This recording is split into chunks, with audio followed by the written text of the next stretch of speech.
Hi, everybody, and welcome to the Property AI Report. This is your weekly digest of all things property and AI, brought to you by me, Mal McCallion, and my good friend and co-host, Matt Goddard. Matt, how are you today? I'm terrific, Mal. Really looking forward to Madrid next week, as we've just been chatting about, but we should focus on the week ahead, which has still got quite a lot to fulfill us. Just a little bit. So yes, we will return to Madrid later on in the show, but for now, we shall crack on with our property news. All right, so this week, certainly since yesterday, everything has been all about legislation, because that's the kind of wild vibe we love to cover here at the Property AI Report. The government is introducing a consultation around some reforms to the home buying process. And essentially, it's targeting getting the actual length of time it takes to buy a home down significantly. It's about upfront information and more of it before you actually make a purchase. And yeah, it looks like they're serious, right, Matt? Indeed. It's one we've touched about on in the past where the government interventions aren't always healthy, right? But I think we've all been crying out for some time, and reaction to this has been, I guess, mixed. The normal property industry, estate agent today, etc., all came out with differing views of what needs to be done. But unless we sort of grab the bull by the horns here and start to try to change things, I can just see things dragging on forever. So I feel like the government intervening is probably the only way of doing this, especially when we look at other countries who are maybe digitally first more than we are, and actually what the opportunities might be for some significant changes, right? Yeah, listen, I think it's long overdue. I think that there's all sorts of different initiatives that have been tried over time, and people just kind of, they keep sort of sitting on the starting line. There was another great initiative, the 28 days one that came out a few weeks ago as well. So everything kind of trying to push in this direction, but it has been constantly stymied by the fact that it is just such a difficult and intricate process that involves so many different parties. So it kind of feels like it has to be legislated. It has to come from the top, and somebody has to sit down and say, right, you do this, you do that, and make sure that everybody is following a particular path. So I think it is, I think it's welcome. I think it's time. I worry always that you kind of get one shot at this. And basically, if they screw this up, then it's going to be another 10 years before anybody bothers to change it again. I look back at HIPS, because I'm very old, and the home information packs back in like the mid 2000s, where, the idea was really okay, but it was kind of that the government tried to shuffle in these EPCs under the kind of guise of all this. Everyone then got very sweaty about the fact that, is this going to stop people putting property on the market because they've got to go through all these hoops and stuff like that. And it just became a conflation of different initiatives that in the end just didn't achieve any of them. So, with that in mind, and I'm sure that they're not going to make the same mistakes again. I kind of think it's great. It's good that this is happening. It's heartening that there are smart people contributing as well. Again, you kind of see a lot of support from some of the great good in the industry.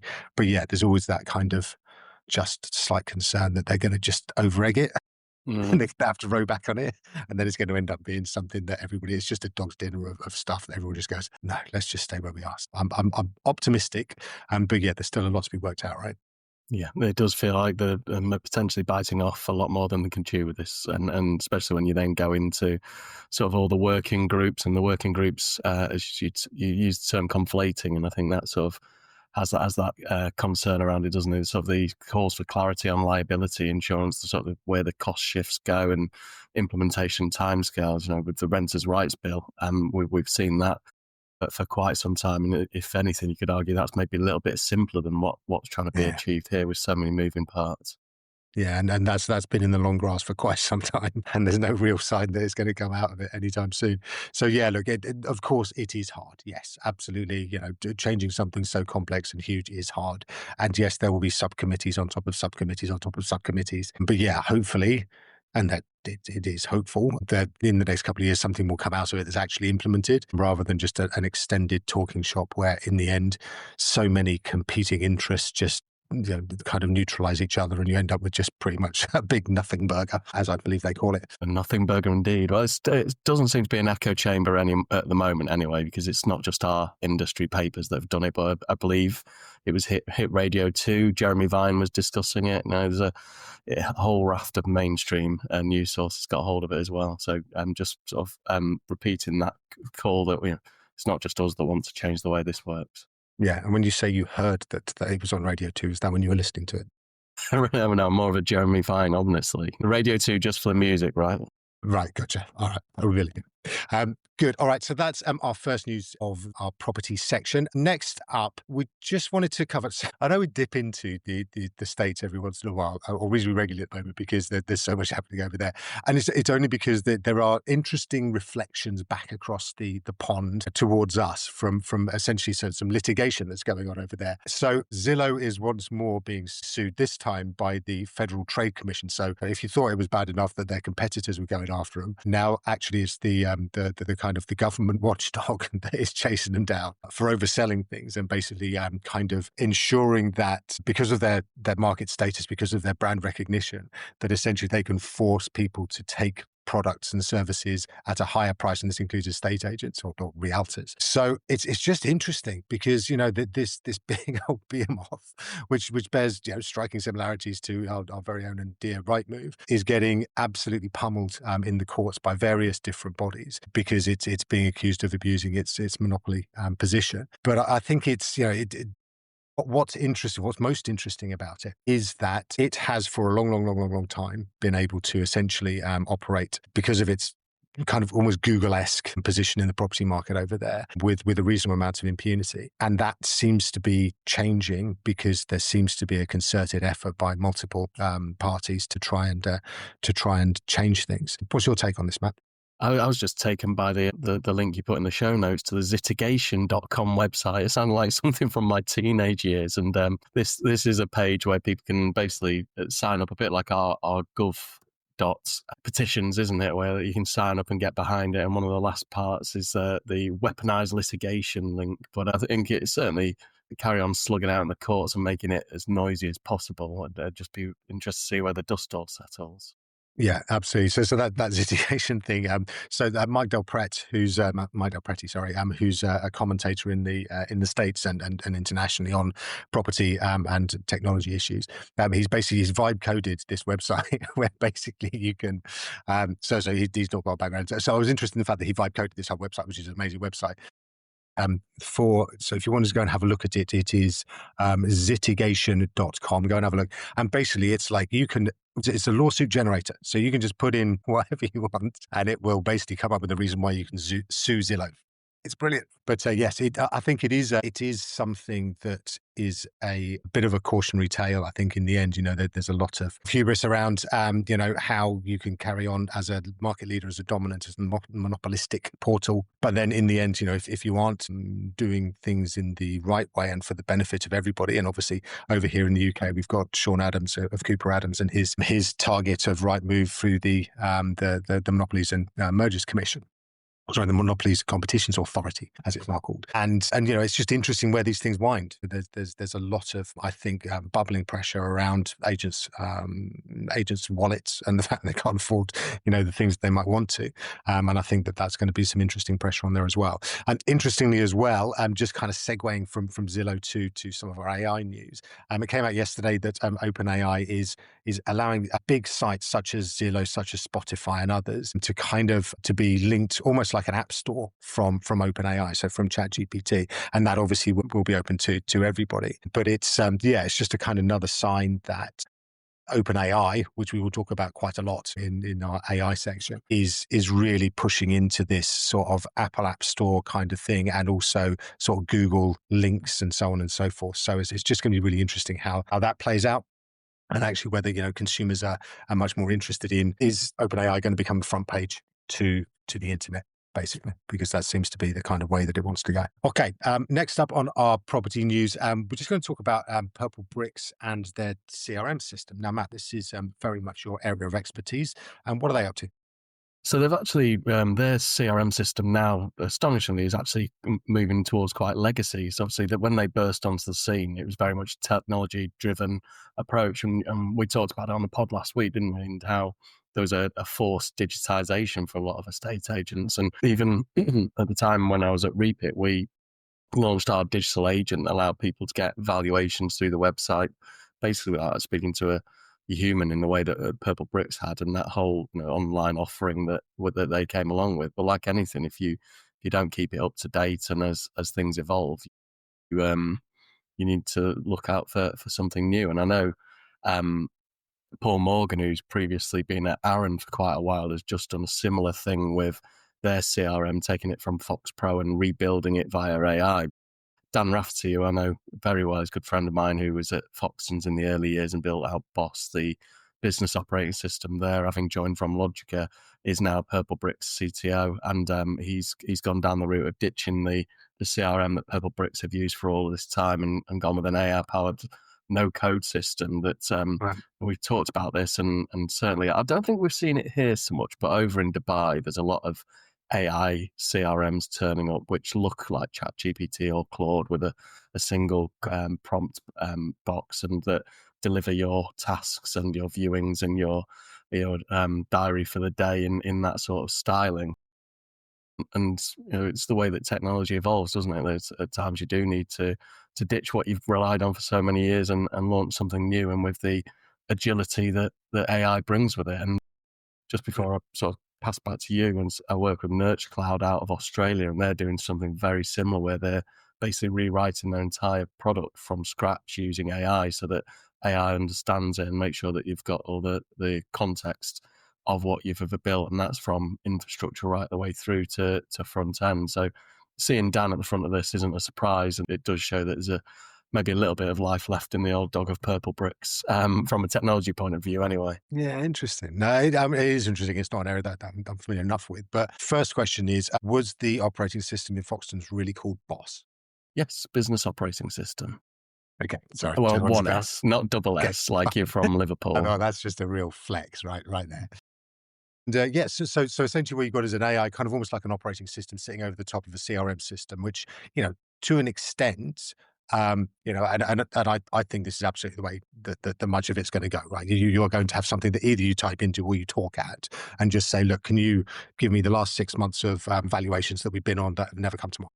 Mhm. And then it will go away, and the agent will bring back all that sort of stuff, right? But you've got that argument, you've got that now, haven't you, with things like Perplexity Comet and even ChatGPT Agent. I used an example at the weekend. We've been doing a lot of work with HubSpot for Complete ASAP, and we're importing deals into a sales pipeline. And for those who use HubSpot, they'll be very aware of this, but HubSpot has almost a sales pipeline of visually representative as you move from left to right, the deal's progressing. When you import those deals to link them to the companies in contact, it's actually quite a lot of manual work unless you have that information to hand. But I just put Perplexity Comment on in the weekend and said, look, for each one of these deals we're importing, go off and find the corresponding company and associate it. And it worked away in the background, added all those to HubSpot. So you could argue that technology is there now, right? Using things like Perplexity Comment. Yeah, amazing. So yeah, just so if you have that as your browser and you're Mm. looking at, say, Repeat on that browser or whatever, or one of the other CRMs, then yeah, you should. There are ways that you can kind of actually get it to interrogate your data and then go off and find other data from elsewhere on the web, Exactly. You could be bring it back using together. Repeat Go, their mobile and full browser solution, and say, "Show me my properties," as you just said, and it would go off and interrogate it and return that list. Yeah, so plenty going on, guys. Yes, it's well worth keeping an eye on and having a little play around with some of those too. All right, and that is our property news for this week. We're going to dive into AI and tech news. Okay, so we just missed this last week, and it has been all the rage all week. Sora 2 is here. And Sora 2 is from OpenAI. Now, let's say it's here. It's only available in the US and Canada, as I checked even like just before we were going on air to see if it was available over here yet, and it's not. But it's coming soon. Now, what is Sora 2? So those who have been listening to me and Matt Yap for a while will remember Sora 1, which came out, I know, probably about a year and a bit ago. And it was groundbreaking at the time. It was certainly groundbreaking conceptually. When they actually delivered it, it was kind of about 6 months after they announced it. And by then, loads and loads of others had kind of caught up and maybe overtaken them a little bit. But it was the first text-to-video concept that actually showed some amazing results, even if those results were a little bit curated. So fast forward to now, and Sora 2 has come out, but it's not just a or an upgrade on Sora 1. It's actually attempting to be its own social media. All right. So it's an app that sits on your phone. Kind of the closest thing I think of is kind of like TikTok. And what you do is you can basically put yourself into a shot. So it will record your face side and side, and then you've got to say a few things. And then it's got your avatar within it. And then you can get your avatar interacting with various things, and you can change it, and you can put yourself as I don't know, as an ogre, as a mermaid, I don't know, SpongeBob, whatever you want. And then other people can remix you as well. So it's gone mental. Basically, over in the States, it's like the number one app download, and that's only with invites, right? It's not been freely released. It's just people with invite codes. So yeah, it's really interesting, and it looks like it might to build a new social network or to find a new way of doing social media is really hard, and loads of people tried it. And as you said, Matt, there's a couple of weeks back, we had Meta releasing their Vibes, which was just basically AI, but AI without you in it. So I don't think it's got quite the hyper personalization that people kind of really like these days. But what's your take on this new fad? Well, I think you touched on before, not so much a fad. It's where, well, it is a fad, but it drives adoption, doesn't it? So we saw it when everyone was sort of Studio Ghibli-fying themselves, or doing the Action Man toys in the box, that suddenly the volume of downloads for ChatGPT went through the absolute roof, didn't it? And it's now at a billion downloads across the world, which is what, a sixth of the world's population have got a ChatGPT Insane. app on their phone. Yeah. It's interesting, like in terms of the video creation, because in the amount of time we waited for Sora 2, and just sort of it feels like forever that you've been saying it's next week, and or relaying that message rather than you saying it's next week. So you obviously can't deal with that, but Yeah, it's I was finally just tinkering here. it. And Sorry. obviously Meta Vibes has come along. You've got Midjourney, you've got VO3, which has been absolutely incredible. The fact that they've geared it up with a social media app as well as that way of delivering, and the social media app's also called Sora, isn't it? So you can use Sora for video creation and Sora for the social media app, and it's its own TikTok style.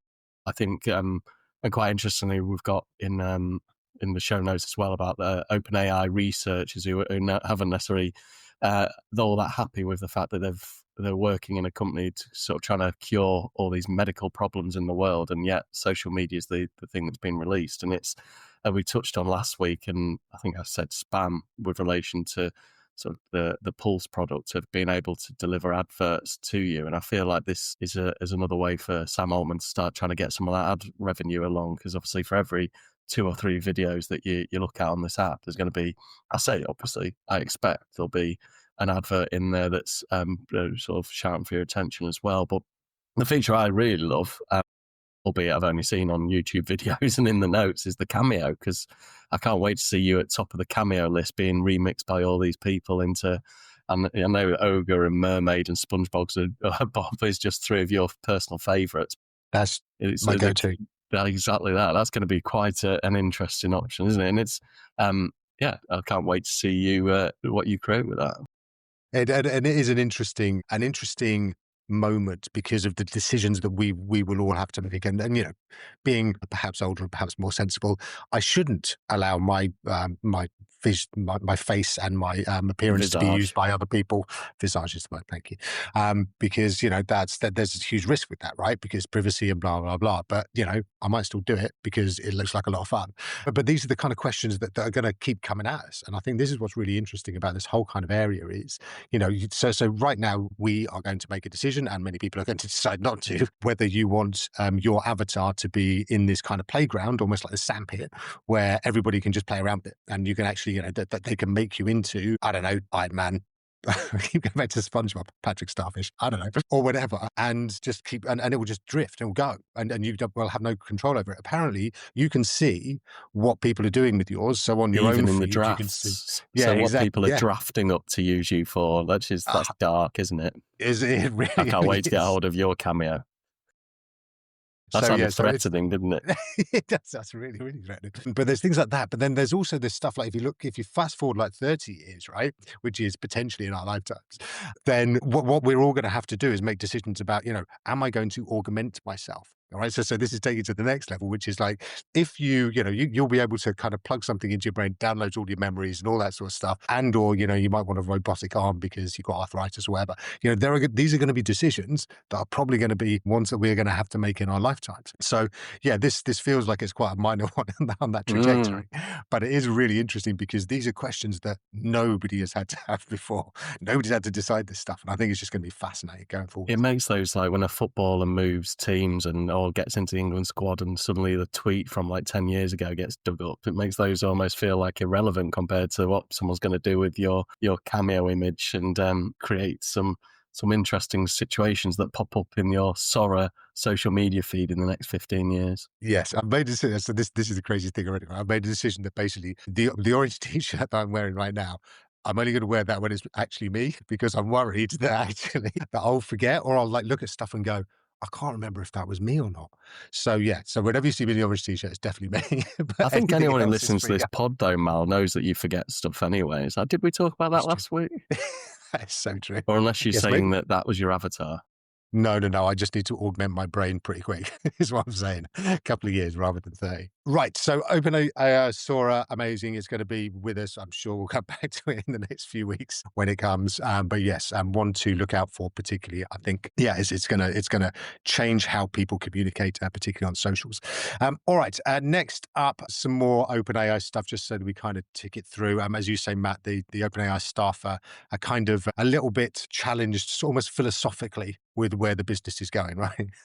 That's exactly it. And we touched on it a moment ago, but they're very much, we talked about these acqui-hires and people coming in with these, not just dreams. We touched on last week the fact that there's been progress in the battle against Huntington's, right? And you said about the Do It for Dom and Dom Subiani. So a lot of the time these staff are very much keen to push progress forward, but then having to battle against the fact that your next thing you launch is social media. But it's really been a week of releases, hasn't there? Even last night, during Dev Day, which is an OpenAI get together, they released Agent Builder, which is basically their equivalent of a Zapier or some of these other tools that allow you to build out processes.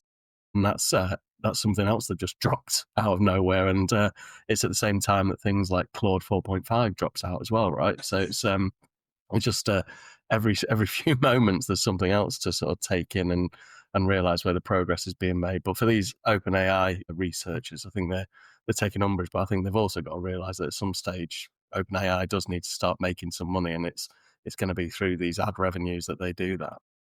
Yeah, absolutely. And it is already worth 500 billion, which is one of my next stories, possibly making it the world's most valuable private company. As you said, again, off air, it's roughly the same amount of value as one Elon Musk currently. Can't believe you nicked that off me.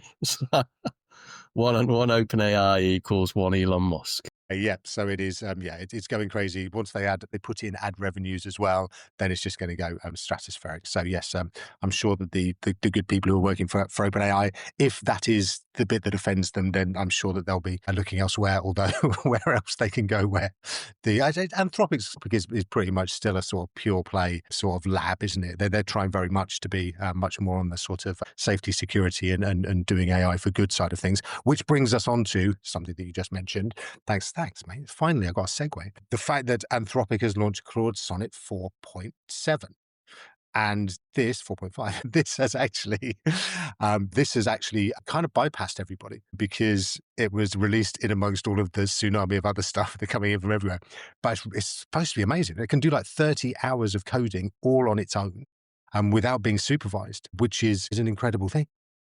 Yeah, it's a time where ChatGPT 5 had actually almost established itself as the number one for coders as well. And with its, I think it was going off for 21 hours, and sort of building out its list of things and tasks and sort of iterating on it. And then suddenly Claude Sonnet 4.5 drops, and it's 30 hours of just autonomous tasks that are being utilized. And it does feel like there's going to be a swing in between those two of them. But that's fine. It's good for Anthropic as well, because they had a bit of a tough summer, didn't they, with the fact that there's a lot of people concerned that they were sort of gearing down their models and dumbing them down and trying to save costs, and it wasn't as effective. But to come back and know that you can leave it running for 30 odd hours and it actually achieves something you want it to do, and it's it's got that better reasoning, better tool use, memory, and that context awareness. So very positive. Yeah, absolutely. And just as a kind of aside, so how good these agents are now. I was preparing for the ICG event tomorrow. Again, really amazing things. If you can get there, then do sign up into the Innovation Collaboration We'll both Group. be there, won't we? Both going to be there, so it's going to be quality. But I was preparing my presentation. I'm not going to say I was doing it last night. I was kind of doing it last night. And I got Manus to do it, right? So basically I said to Manus AI, right, I've got this presentation to do. This is the topic. This is the brand on my brand. This is kind of the videos I want to include, blah. Go off and do an 8-slide presentation. And literally I left it running for probably about 25 minutes, something like that. And it's come back with something really good. So if you want to see what that's like, get yourself to the ICG. But yeah, it was just this idea that you can leave these AIs running and doing stuff for you is just incredible. Yeah, Manus Slides is a really, really good introduction for just what this is. And then if you can imagine that doing 30 hours of coding, then yeah, it's insane. All right, we are way behind schedule, so we're going to run through a lot of more stories as quickly as we possibly can. So we've now got Google with its Gemini-powered home speakers. So we now have AI in the home, listening and watching and understanding more about your every move and thought, don't we? That's it. Ambient AI, so what we touched on last week, wasn't it? And actually, if you think about it, Google Home speakers, Amazon Alexa, which is further down the show notes as well, and even the sort of the AI-powered Nest cameras, they're all sort of sat there watching you. Even Siri, to an extent, they're all sort of slightly, dare I say, dumber for fear of them coming after me in the future. But it is listening. Dumber iterations of AI. But now with Gemini being baked into Gemini, and with Alexa Plus having sort of Amazon's version of their AI in there, means that you can have more solid conversational discussions with these speakers rather than sort of the call and response that we used to historically, or I'm sorry, I don't have that answer sort of situation. So I'm really intrigued by this, because it's all sort of, obviously, this software and hardware. I'm intrigued to know whether we need to buy new Google Homes or new Alexa smart speakers, or if it'll be an upgrade to the existing ones. The 14 ones in your house, are you going to have to throw them all away and start again? Exactly that, yeah. Yeah. we will 3 in each room. Yes. When we know, we will let you know. All right. So that is our AI and tech news this week. We're going to move on to our tool of the week. Now, Matt, you've already started talking about this. So if you want to carry on, it's AgentKit from OpenAI, and it is like brand spanking new of only a few hours old, isn't it? Well, that's exactly it. I hadn't realised you'd shifted that down to tool of the week. But for anyone who's sort of over time bolted together processes, so Zapier is probably the most famous one, whereby you can set up sets of rules and connectors. So you might say, for example, when I receive an email, I want it to check for something and maybe create a calendar appointment or something similar. N8N is another one that's maybe more geared towards software developers, but it's very much you'd be able to build out software flows or product flows. And as of last night at this conference, they launched AgentKit, which is being alluded to as Agent Builder initially. So you're able to design a workflow, and for anyone who's done process maps before, you can set out that process map, sort of have a trigger point, and then work through and set how you want your agent, agentic AI to work with this. So it may well be, as we touched on there, I've received an email from a solicitor going right back to the top of the show with an update, and I want to use ChatGPT to sort of scan that email, pick out the salient points, and then maybe connect it to my CRM, and to put a note into the CRM that covers that off. And then maybe off the back of that, it sends a WhatsApp to somebody else to say, we've had this update, and here's the progress of your case, Mr. And very much a visual representation of that, but obviously with all the power that comes with OpenAI, ChatGPT below it. So I'm really interested and excited by this. I've been doing a lot with N8N and Zapier in the past, seeing it sort of fundamentally in there. But it's a continuation of what we talked about before, isn't it, with the apps that ChatGPT are building around, OpenAI building around ChatGPT. Yeah, around its core technology. And yeah, listen, I think it's going to be, the word game changing is used quite a lot, but I think it really is going to change how people can and do interact with a lot of their, as you say, processes and procedures. And yeah, I think it's going to be really impactful for businesses. Obviously we've got a lot listening in, and it's worth paying attention to. So AgentKit from OpenAI is a tool of the week. Go have a look. All right. So we started with legislation. We finished with process mapping. This has just been one wild ride. Rock and roll. Absolutely right. So listen, thanks so much, everybody, for listening. We are going to be back next week, and we're going to be somewhere glam. I'll have my Factor 50 with me. Don't you worry about that.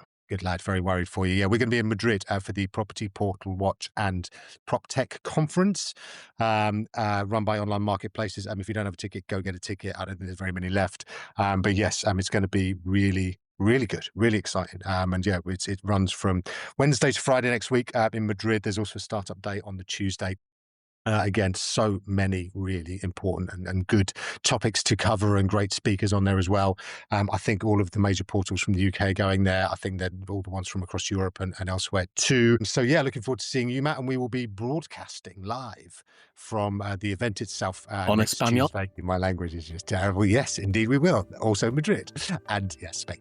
So yeah, look forward to catching up then. Matt, obviously looking forward to seeing you tomorrow at the ICG. Again, great event, and then next week. But until then, have wonderful weeks. Enjoy. I'm sorry this went on a little bit longer than usual, but I hope you got a lot out of it. And we will see you next week. All the best. Take care. Bye-bye. Until next time, take care, everyone.